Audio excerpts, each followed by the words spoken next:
한 병원에서 할아버지를 건강진단하기 위해서 의사 선생님이 소변을 받아오라고 이야기했답니다. 할아버지가 집에 가서 소변을 받아가지고 왔는데 이 큰 병에다가 소변을 받아왔답니다. 선생님이 깜짝 놀라서 아니 무슨 검사를 하길래 그렇게 소변을 많이 받아가지고 왔냐라고 물었더니 그 할아버지가 하는 말이 이왕 받아온 거니까 이걸 가지고 검사를 해달라고 요청을 했답니다. 검사한 결과 아무 이상이 없어서 할아버지한테 할아버지 검사해 보니까 아무 이상이 없네요 라고 했더니 할아버지가 잠깐만 기다려고 하더니 전화를 걸더라는 겁니다. 그래서 하는 말이 뭐라고 하냐면 얘들아 마음 푹 놓고 있어. 우리 집안 식구들 다 건강하대. 그렇게 이야기를 했다는 이야기가 있습니다. 오늘도 건강하시죠? 건강하시니까 이 자리 나오셨죠?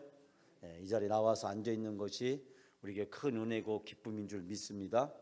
여러분은 오늘 저녁도 세상에서 가장 아름다운 선택을 하신 줄 믿습니다. 우리가 교회에 올 수 있는 게 은혜고 기쁨이고 축복인 줄 믿습니다. 오늘 주신 말씀을 통해서 저는 이 요한복음 4장의 말씀을 마무리를 지으려고 합니다. 우리가 요한복음 4장을 가지고 제가 지난 주일날 오전 예배, 오후 예배를 쭉 말씀을 드렸는데 사실 이 말씀을 이해하기 위해서 지난주 오후 예배 했던 내용의 말씀을 일부 다시 제가 되풀이하는 것을 용납해 주시기 바랍니다.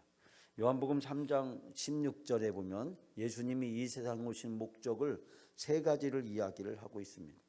우리가 너무나 잘 알고 있죠. 하나님이 세상을 이처럼 사랑하사, 즉 하나님은 이 세상을 극진히 사랑하셨다가 첫 번째고요.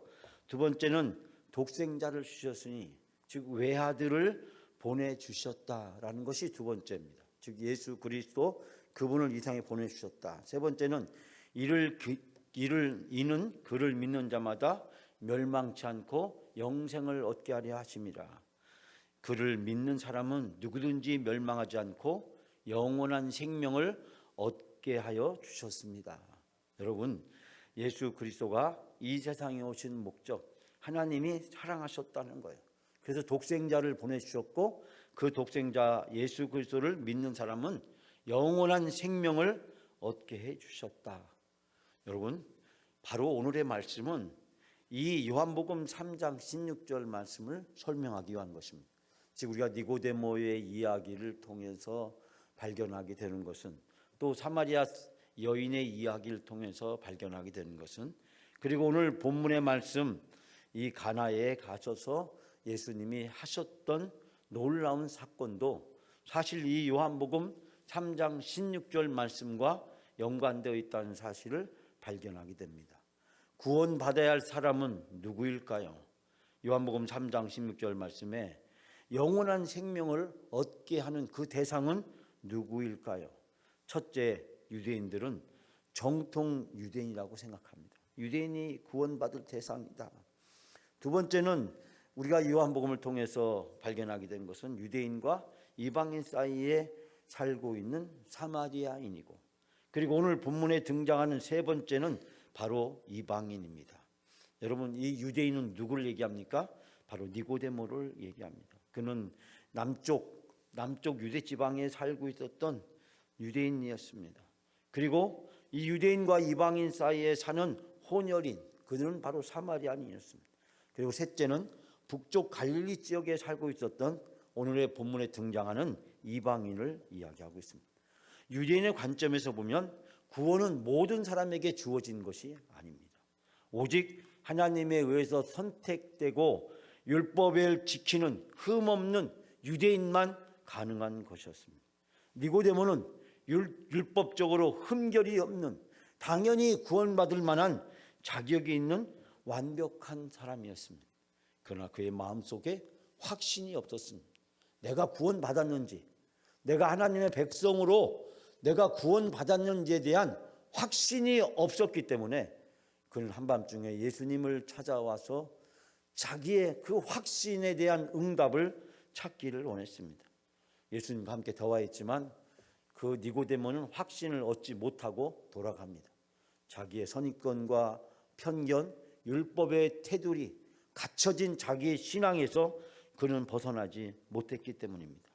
그는 예수님에 대한 많은 정보와 지식을 알고 있음에도 불구하고 또 예수님을 증언했던 구약의 많은 말씀들에 대해서 알고 있음에도 불구하고 예수가 그리스도라는 것을 그는 확신하지를 못했습니다. 평생 살아가면서 그에게 고민으로 과제로 남습니다. 그는 예수님이 죽었을 때 향품을 가지고 와서 장사 지낸을 돕는 일을 하는 것을 보게 됩니다. 오늘 지난 주일로 함께 나눴지만 이 사마리아 사람, 유대인들의 입장에서 보면 이 사람은 구원받는데 율법적으로 아주 문제가 많이 있는 사람입니다. 그는 율법을 제대로 지키지도 못했고 하나님을 제대로 섬기지도 못하는 사람이었고 예수님에 대해서 아는 것도 아무것도 없었습니다. 세 번째, 오늘 본문에 등장하는 이방인은 구원받으면 절대적으로 안 되는 죄인에 속하는 구원의 대상에서 제외된 사람들을 가리킵니다. 그런데 요한복음 3장 10절 말씀에서 구원의 대명제를 선언하면서 우리에게 구원은 유대인에게나 사마리아에게나 결국 이방인에까지 차별이 없다고 하는 것을 이야기해 주고 있습니다. 즉 우리가 요한복음 3장에서 등장하는 니고데모도 구원받아야 될 대상이고 요한복음 4장에 등장하는 사마리아인도 구원받아야 될 대상이고 오늘 갈릴리에 가셔서 갈릴리 사람이 아니라 이방 사람을 만나고 그 이방 사람의 아들을 고쳐주시는 그 이방 사람도 구원받아야 될 대상임을 가르쳐주고 있습니다.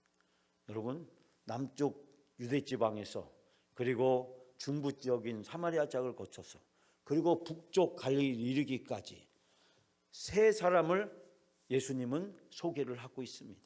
유대인과 사마리아인과 이방인입니다.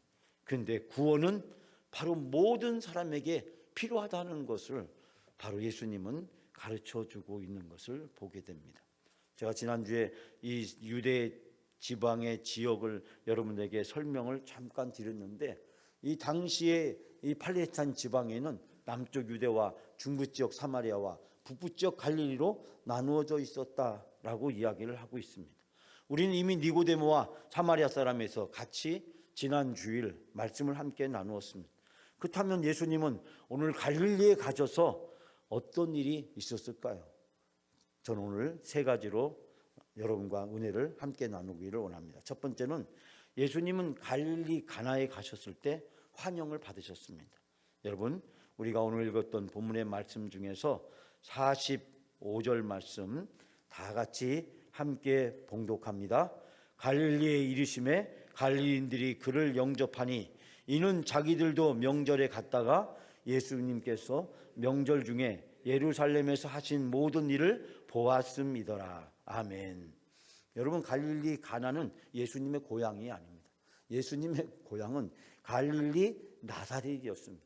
그런데 예수님은 바로 이 사마리아에서 북쪽으로 가시면서 갈릴리 나사렛으로 가지 않으시고 갈릴리 가나로 가셨다는 사실에 우리가 주목해 볼 필요가 있습니다. 오늘 예수님께서는 그 말씀을 뭐라고 말씀하시냐면 예언자도 고향에서 환영을 받지 못한다라는 말씀으로 서둘러서 이야기를 하셨지만 에둘러서 말씀하시는 그 예수님의 마음 속에서 이 당시의 나사렛 사람들이 예수님에 대한 편견을 가지고 있던 것을 발견하게 됩니다. 유대인들이 사마리아 사람들에 대한 고쳐지지 않는 편견을 가지고 있었고 이방인에 대한 고쳐지지 않는 왜곡된 편견을 가지고 있었던 것과 마찬가지로 이 갈릴리 나사렛 사람들도 어렸을 때부터 자라난 예수님, 너무나도 생생한 그 예수님의 모습을 알고 있었던 그들은 예수님을 메시아로 예수님으로 받아들이지 못했던 것을 발견하게 됩니다. 여러분, 이 말씀을 통해서 갈릴리 사람과 이 나사렛과 가나 사람들이 서로 대조적인 반응이 있다는 사실을 발견하게 됩니다. 즉 갈릴리 나사렛 사람은 예수님을 환영을 하지 못하지만 그러나 이 갈릴리 가나 사람들은 예수님을 환영하면서 기쁘게 맞이했다는 사실을 알 수 있게 됩니다. 그런데 이 갈릴리 가나 사람들이 예수님을 기쁘게 맞이했던 이유는 무엇이었습니까? 명절에 예루살렘에서 있었던 일을 그들이 보았기 때문입니다. 그들은 6월절에 예루살렘에 올라갔습니다. 그리고 예수님께서 하신 말씀을 들었고 예수님께서 하신 일을 직접 눈으로 목격을 했습니다. 그리고 그들이 고향으로 집으로 다시 되돌아왔을 때 예수님에 대한 이야기는 온 갈릴리 마을에 큰 화제로 등장했고 또 사방 유대인이 살고 있었던 디아스포라에도 예수님에 관한 소식은 핫 이슈로 떠오르고 있었습니다. 그들은 예수님이 곧 하나님의 아들이라고 하는 이 사실에 깊은 충격과 함께 많은 호기심을 가졌던 것으로 보입니다. 오늘 본문에서 예수님이 나중에 책망하고 있는 것을 보아서 이들은 예수님을 진심으로 환영했다기보다는 예수님에 대한 호기심과 기대감을 가지고 있었던 사실을 발견하게 됩니다. 여러분, 눈에 보이는 것이 전부가 아닌데 눈에 보이는 것 때문에 걸려 넘어지는 사람들을 우리는 많이 보게 됩니다. 즉 유대인들이 사마리아 사람들을 보고 눈에 보이는 것에 걸려 넘어지는 것을 보게 됩니다. 나사렛 사람들도 눈에 보이는 것에서 걸려 넘어지고 있는 것을 보게 됩니다. 성경은 이에 대해서 여러 군데에서 우리에게 말씀을 하고 있습니다. 아담과 하와도 눈에 보이는 것에 걸려 넘어졌습니다. 창세기 3장 6절에 보면 여자가 그 나무를 본즉 보함직도 하고 라고 하는 표현을 하고 있는 것을 보게 됩니다. 즉 나무를 눈으로 보고 보함직했다. 나무를 쳐다보니 보기에 탐스러울 뿐더러 보기에 탐스러웠다. 즉 아담과 하와도 결국 눈에 보이는 것에 걸려 넘어졌다는 사실을 발견하게 됩니다. 창세기 13장에 보면 아브람과 롯도 눈에 보이는 것에 의해서 그들의 미래가 달라졌다는 사실을 발견하게 됩니다. 창세기 13장 10절에 보면 롯이 눈을 들어 요단 지역을 바라본즉 요단 지역을 눈으로 바라보니까 조알까지 온 땅에 물이 넉넉하니 여호와께서 소돔과 고모라를 멸하시기 전이었다. 여호와의 동산 같고 애굽 땅과 같았더라. 여러분, 롯이 걸려 넘어진 것은 무엇이었습니까? 결국 눈에 보이는 것이었습니다. 그는 눈에 보니까 그것이 얼마나 좋았냐면 본문에 표현하기를 여호와의 동산 같고 애굽 땅과 같았다. 애굽의 나일 강가가 얼마나 비옥한 땅이었냐면 그것이 에덴 동산과 같았다는 표현으로 이야기하고 있는 것을 보게 됩니다. 롯은 바로 그곳이 소돔과 고모라와 밀접한 지역이고 소돔과 고모라에서 벗어날 수 없는 지역이라는 사실을 전혀 알지 못한 채 그는 눈에 보이는 것을 선택했고 그는 우리가 알다시피 그 대가를 고통스럽게 지불했다는 사실을 알게 됩니다.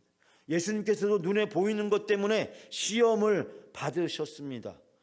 마귀가 예수님을 데리고 지극히 높은 산으로 가서 천하만국과 그 영광을 보여라고 이야기하고 있는데 이 마태복음 4장에 보면 세상 모든 나라와 그 화려한 모습을 보여주면서 예수님을 눈에 보이는 곳으로 걸려 넘어지게 하려고 유혹했던 것을 발견하게 됩니다. 초대교회 성도들도 눈에 보이는 세상의 유혹을 받았습니다. 요한일서 1장 2절에 보면 요한일서 2장에 보면 우리에게 육신의 정욕과 안목의 정욕과 이생의 자랑에 대해서 이야기를 하면서 이것은 세상으로부터 온 것이다 라고 이야기하는데 여기서 안목의 정욕은 눈의 쾌락을 쫓는 것을 이야기하고 있습니다. 즉 눈의 욕망, 눈에 보이는 것에 의해서 그들이 걸려서 넘어졌다는 사실을 우리는 여기서 발견하게 됩니다. 사랑하는 성도 여러분, 영적 생활에 있어서 걸림돌이 있다는 사실을 발견하게 됩니다. 즉 눈에 보이는 것이 전부가 아니라는 사실을 발견하게 됩니다. 우리는 지금 눈에 보이는 것에 의해서 모든 것을 판단하고 결정하는 그런 세상 속에서 살아가고 있습니다. 그것이 이미지로, 영상으로, 인터넷으로, 텔레비전으로 영상이라고 하는 눈에 보여지는 이미지에 의해서 모든 것을 판단하고 결정하는 것, 그것은 단순히 모니터 속에서만, 스마트폰에서만 발견하는 것이 아니라 오늘에 살아가는 우리의 가치관과 세계관에, 인생관에 가장 중요한 영향을 끼치고 있는 것을 보게 됩니다. 그러나 성경은 눈에 보이는 것보다 더 중요한 것이 있다는 사실을 가르쳐주고 있습니다. 믿음은 눈에 보이는 것을 뛰어넘는 것인 줄 믿습니다. 이번 사순절을 통해서 눈에 보이는 것을 뛰어넘어서 영적인 눈을 가지고 살아가시는 여러분의 삶이 되시기를 바랍니다. 하나님, 우리에게 영안을 열어주셔서 영적으로 이 세상을 바라다 볼 수 있도록 우리를 깨우쳐 주시고, 우리가 영안으로, 영적인 눈으로 세상을 바로 분별할 수 있는 영적 분별력을 우리에게 주시옵소서. 여러분의 기도가 되기를 주님의 이름으로 축원합니다. 두 번째로 예수님은 왕의 신하에게 아들의 병을 고쳐달라는 요청을 받았습니다. 여러분, 우리가 오늘 말씀 47절 말씀 다 같이 함께 봉독합니다. 그가 예수께서 유대로부터 갈릴리로 오셨다는 것을 듣고 가서 청하되 내려오셔서 내 아들의 병을 고쳐주소서 하니 그가 거의 죽게 되었음이니라. 48절 9절까지 같이 있습니다. 예수께서 이르시되 너희는 표적과 기사를 보지 못하면 도무지 믿지 아니하니라. 신하가 이르되 주여 내 아이가 죽기 전에 내려오소서. 아멘. 여러분, 예수님이 가셨던 가나는 어떤 지역입니까? 예수님이 물이 변하여 포도주를 병케 했던, 즉 첫 번째 이적을 행했던 곳이 이 갈릴리 가나 지역이었습니다. 이 갈릴리 가나로 가셨을 때 그는 왕의 신하 백부장이라고 추정되는 사람이 와서 아들을 고쳐달라고 하는 요청을 받습니다. 왕의 신하는 헤로드 왕의 안디바를 섬기는 백부장으로 보인다는 것이 많은 학자들의 주장입니다. 그가 누구냐는 것은 여기서 중요한 것은 아닙니다. 가버나움에서 가나까지 거리는 약 34km 됩니다. 이 왕의 신하는 가버나움에서 가나 지역까지 34km를 걸어서 왔습니다. 보통 성인이 걸으면 당시 8시간에서 10시간 정도 걸어야 도착할 수 있는 거리였다라고 이야기합니다. 그는 백부장이지만 이 먼 길을 걸어서 예수님을 찾아왔습니다. 우리는 여기서 이 신하의 다급함을 발견하게 됩니다. 당시 그가 백부장이었다라고 하는 사회적 신분을 생각해 보면 그는 물질적으로, 경제적으로 상당히 여유로웠고 당시 로마의 관리로서 상당한 영향력을, 권력을 가지고 있던 사람이라는 것을 발견하게 됩니다. 아마 그는 용하다는 의사나 좋은 약을 가지고 자기 아들의 병을 고치기 위해서 전심전력을 다했을 것입니다. 그러나 그 모든 것들이 실패로 돌아갔고 그는 어느 날 예수님에 대한 소식을 듣게 되었습니다. 자기 아들의 병은 걷잡을 수 없을 정도로 점차 심각해져 가기 시작했습니다. 오늘 47절에 보니까 그 거의 죽게 되었다. 자기 아들이 거의 죽게 되었으니 가버나움으로 내려가서 아들을 고쳐달라고 사정했다라고 번역할 수 있습니다. 그리고 49절 말씀에 보면 그래도 그 고관은 선생님, 제 자식이 죽기 전에 같이 좀 가주십시오라고 애원하였다라고 번역할 수가 있습니다. 즉 사정하고 예수님에게 애원을 하고 있습니다. 내 아들이 죽기 전에 같이 가셔서 지금 가나에서 저 가버나움까지 비록 먼 거리지만 그러나 선생님께서 함께 가주셔서 제 아들을 살려달라고 간청하고 있는 것을 보게 됩니다. 이 백부장은 예수님에 대한 소문을 듣고 이제 마지막 지푸라기라도 잡는 심정을 가지고 찾아왔습니다. 백부장으로서의 자존심과 체면과 지위나 모든 것들을 다 내려놓고 종과 함께 먼 길을 걸어서 예수님을 찾아왔고 예수님께 사정하며 매달리고 있습니다.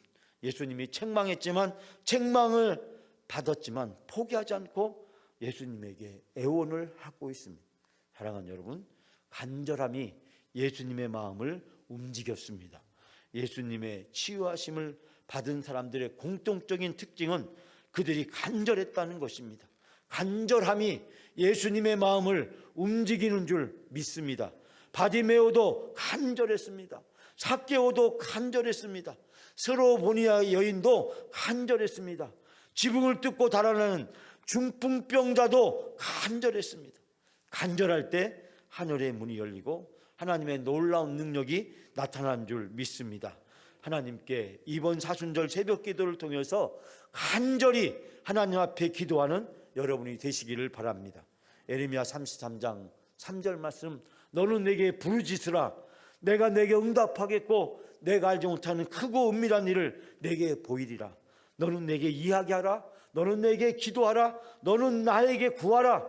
그것이 아니라 너는 내게 부르짖으라고 하나님은 에레미야에게 말씀하셨고, 부르짖을 때 하나님은 응답해 주신다고 약속하셨습니다.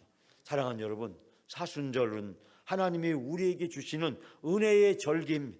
우리가 기도할 수 있는 가장 좋은 기회를 하나님이 주셨습니다. 이번 사순절 새벽 기도를 통해서 간절히 하나님 앞에 기도하고 하나님께 응답받는 여러분의 기도가 되시기를 주님의 이름으로 축원합니다. 마지막 세 번째로, 예수님은 왕의 신하의 아들의 병을 고쳐주셨습니다. 여러분 50절 53절 두 절만 우리가 다 같이 함께 마지막으로 봉독합니다. 50절입니다. 예수께서 이르시되 가라, 내 아들이 살아있다 하시니 그 사람이 예수께서 하신 말씀을 믿고 가더니, 53절, 그의 아버지가 예수께서 아들이 살아있다 하신 그때인 줄 알고 자기와 그 온 집안이 다 믿으니라. 아멘. 유대인들의 시간 계산법에 의하면 제7시는 오후 1시 정도를 가리킵니다.